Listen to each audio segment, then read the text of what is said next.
Bismillahirrahmanirrahim. Assalamualaikum warahmatullahi wabarakatuh. Sahabat yang beriman, saat menikah, seorang suami mempunyai tanggung jawab penuh terhadap wanita yang dinikahinya.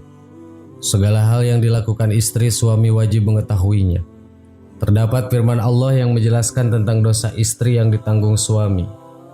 Ala taziru waziratu wizra ukhra wa anna laisa lil insani illa ma syaa. Artinya, bahwa seseorang yang berdosa tidak akan memikul dosa orang lain dan manusia hanya memperoleh apa yang sudah ia usahakan.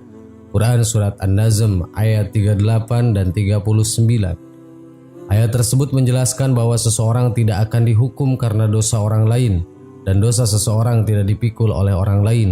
Dalam hal ini, bukanlah karena dosa istri ditanggung oleh suami, namun suami bertanggung jawab terhadap akhlak istrinya. Mengutip buku Kiat-Kiat Menjadi Suami Penyejuk Hati Istri oleh Khalifi alias Bahar, seorang suami wajib mendidik istrinya menjadi wanita yang taat pada aturan Allah.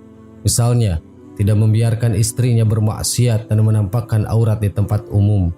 Jadi penjelasan dosa istri yang ditanggung suami adalah ketika ia lalai mengingatkan istri dalam menjalankan perintah Allah, tidak mendidik istri dengan benar dalam hal agama, dan tidak mengingatkan istri untuk menjauhi larangan Allah. Kewajiban suami sebagai kepada keluarga. Terangkum buku Hak-Hak dan Kewajiban Suami Istri oleh Syekh Nawawi Al-Bantani.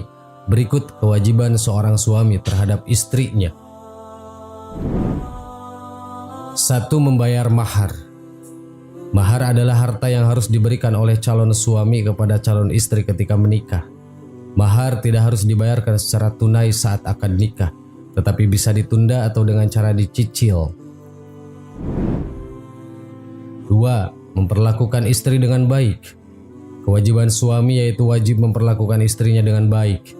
Karenanya tidaklah pantas apabila seorang suami berperilaku kasar, terlebih apabila istri telah menunaikan kewajibannya. 3. Memberikan cinta dan kasih sayang. Salah satu peran dari seorang kepala keluarga adalah memberikan afeksi kepada para anggota keluarganya. Oleh sebab itu, suami juga dituntut untuk menunjukkan kasih sayang kepada istri dan anaknya seperti memperlakukan mereka dengan lembut. Disebutkan dalam sebuah hadis, Rasulullah SAW bersabda, sesungguhnya bagian dari keimanan yang paling sempurna dari seorang mukmin adalah akhlaknya dan bersikap paling lembut kepada keluarganya. Hadis riwayat At-Tirmidzi dan Hakim. 4. Memberi nafkah. Hendaknya suami menyediakan tempat tinggal untuk istri dan anak-anaknya sehingga mereka merasa aman dan tentram. Suami juga perlu melengkapi kediaman sesuai kemampuannya.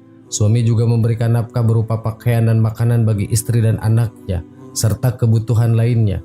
Bersandar pada hadis Rasulullah yang berbunyi, ketahuilah adapun hak-hak istri, yaitu hendaknya kalian memberikan kebaikan kepada mereka perihal pakaian dan makanan. Hadis riwayat At-Tirmidzi. 5. Memaafkan istri.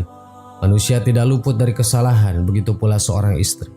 Ketika istri telah meminta maaf dan mematuhi suaminya seperti yang diharapkan, hendaknya para suami menganggap kesalahan yang diperbuat tidak pernah terjadi. Sebab at-taib minan danbi kamala dan bulahu. Artinya, orang yang telah bertaubat dari satu dosa seperti orang yang tidak pernah melakukan dosa itu. Tips membangun fondasi keluarga yang harmonis. 1. Komunikasi yang terbuka. Membangun komunikasi yang terbuka dan efektif dengan istri merupakan kunci utama dalam menyelesaikan berbagai permasalahan dan membangun rasa saling percaya. 2. Saling menghormati dan menghargai. Saling menghormati dan menghargai perbedaan merupakan fondasi penting dalam membangun hubungan yang harmonis. 3. Kerjasama dan saling membantu. Suami dan istri merupakan partner yang harus saling membantu dalam mengurus rumah tangga dan menyelesaikan berbagai tugas bersama. 4. Menjaga kepercayaan. Kepercayaan merupakan elemen vital dalam membangun hubungan yang langgeng. Suami harus menjaga komitmennya dan menjadi sosok yang dapat diandalkan oleh sang istri. Menjadi suami yang bertanggung jawab, memiliki keteguhan iman. Menjadi suami yang beriman dan bertakwa kepada Allah akan menjadi landasan dalam menjalankan tanggung jawabnya. Memiliki tekad dan semangat yang kuat untuk bekerja keras demi memenuhi kebutuhan keluarga, bersikap bijaksana dan adil, menjadi pemimpin yang bijaksana dan adil dalam mengambil keputusan dan menyelesaikan masalah, menjadi pendengar yang baik, bagi istri dan anak-anaknya, memberikan perhatian dan kasih sayang kepada mereka. Sahabat yang beriman, berdasarkan penjelasan tadi, dapat disimpulkan bahwa dosa istri tidak ditanggung suami. Setiap individu bertanggung jawab atas perbuatannya sendiri.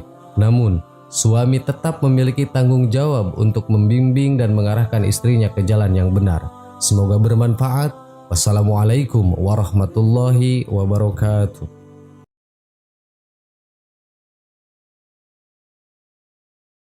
Bismillahirrahmanirrahim. Assalamualaikum warahmatullahi wabarakatuh.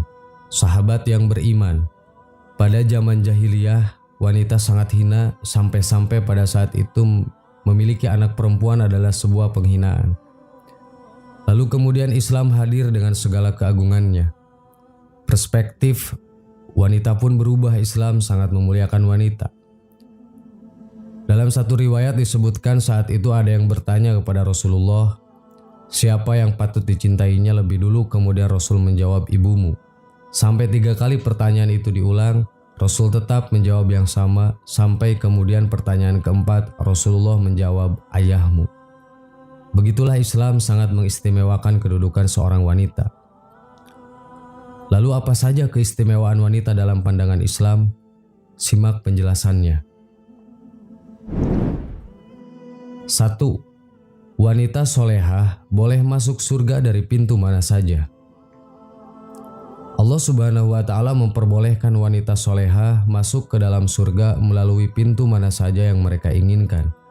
Sebagaimana dalam hadis disebutkan, apabila seorang wanita telah melaksanakan sholat 5 waktu, menjalankan puasa, menjaga kemaluannya dan taat pada suaminya, maka dia akan masuk surga dari pintu mana saja yang disukainya.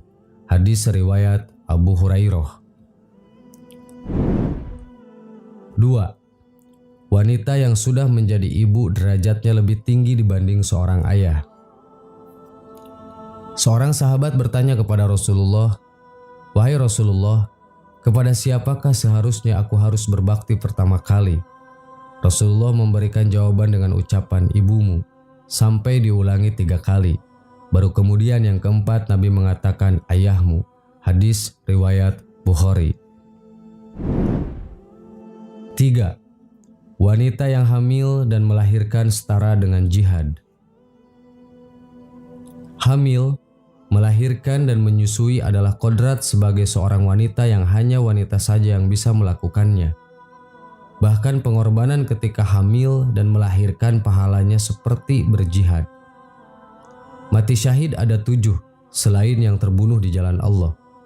Orang yang mati karena taun, orang yang mati karena tenggelam, orang yang mati karena ada luka parah di dalam perutnya, orang yang mati sakit perut, orang yang mati terbakar, orang yang mati karena tertimpa benda keras, dan wanita yang mati sementara ada janin dalam kandungannya. Hadis riwayat Abu Daud. 4. Wanita memiliki pengecualian dalam beribadah. Allah Subhanahu wa Ta'ala memberikan pengecualian khusus dalam beribadah untuk wanita. Di waktu-waktu tertentu, misalnya ketika haid dan nifas, wanita diperbolehkan untuk tidak menunaikan sholat dan puasa. 5. Wanita solehah adalah perhiasan dunia. Sebagaimana hadis Rasulullah SAW, ad-dunya mata'un, khairu mata'iha al-mar'atu solihah. Dunia adalah perhiasan, dan sebaik-baik perhiasan dunia adalah istri yang solehah. Hadis riwayat Muslim. 6. Kehormatan wanita. Islam mengatur wanita untuk menjaga kehormatannya agar tidak menjadi fitnah dan tidak direndahkan sebagai seorang wanita.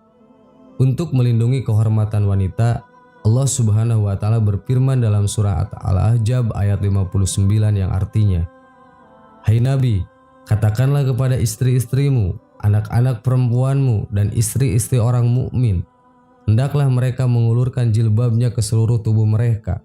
Yang demikian itu supaya mereka lebih mudah untuk dikenal. Karena itu mereka tidak diganggu, dan Allah adalah Maha Pengampun lagi Maha Penyayang. Quran Surat Al-Ahzab ayat 59. Sahabat yang beriman, itulah 6 keistimewaan wanita di pandangan Islam. Allahu a'lam. Wassalamualaikum warahmatullahi wabarakatuh.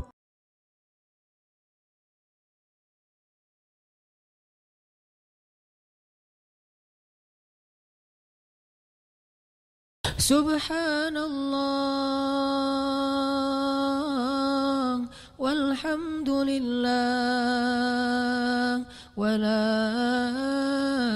ilaha illallah wallahu akbar. Subhanallah, subhanallah walhamdulillah wa la